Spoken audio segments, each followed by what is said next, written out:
بسم الله الرحمن الرحيم والصلاة والسلام على رسول الله. إن شاء الله تكونوا كامل بخير وصحة وعافية. اليوم راح نشارك معكم طبق الكلاوي مشرملين، طبق لذيذ جدا وبسيط وسريع التحضير.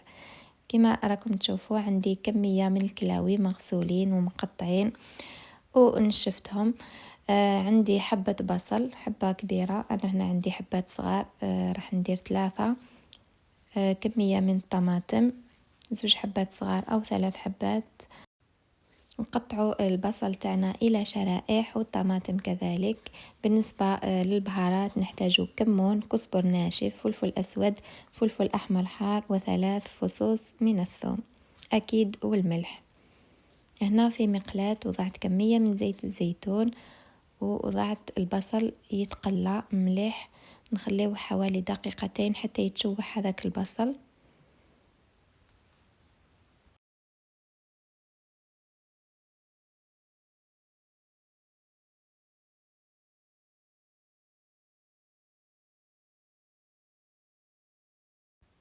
وبعدها نزيدوا له كمية الفلفل اللي هما 2 حبات فلفل حار. ولكم الاختيار، اللي ما يحبش الطبق تاعو يكون حار يقدر يستغنى على الفلفل الحار ويعوضه بحبة فلفل حلو.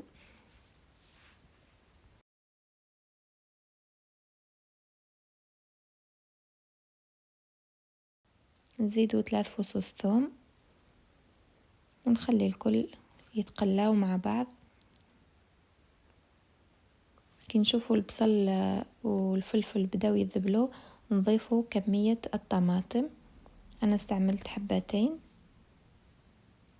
ممكن تستعملوا 3 أو أكثر على حسب حجم الطماطم وعلى حسب الصلصة اللي راكم حابينها تكون في الطبق. هنا غطيت الخضروات ونقصت للنار وخليتهم يطيبوا، ورحت في جهة أخرى وضعت كمية من الزيت الزيتون في مقلاة وراح نشوح أو نقلي الكلاوي نتاعنا، نخليوهم يتقلاو مليح،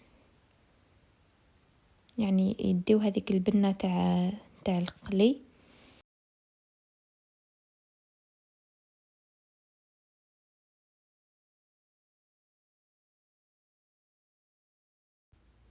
نخليو الكلاوي تاعنا يتقلاو جيدا، ومرة مرة نشوفوا الخضروات تاعنا اللي راها تتقلى نخليوها حتى تطيب،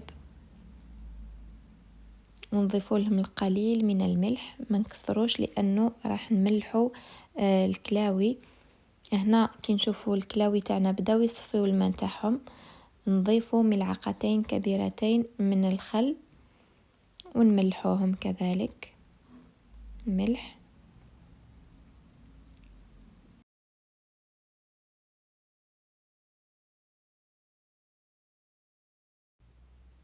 نخليوهم يغليو ولا يتشوحوا في هذاك الخل والملح مدة 2 دقيقتين، ونروحوا نصفيوهم في مصفاة، نصفيو هذاك الماء.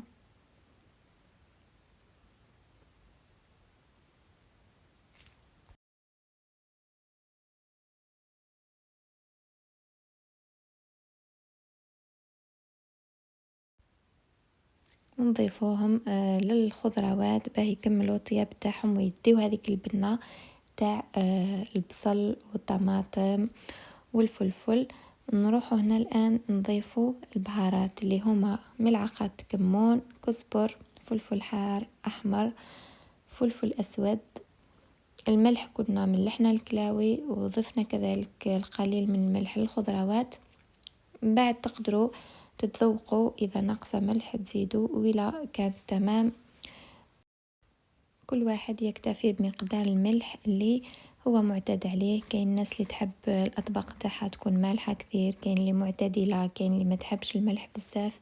في الأخير لكم الاختيار. هذا هو الطبق تاعنا، طبق لذيذ جدا يشهي. نتمنى يكون نال إعجابكم. ببقى لي غير نقول لكم شهية طيبة، شهيتكم في الجنة. إن شاء الله نلتقي في فيديو آخر، وإلى اللقاء.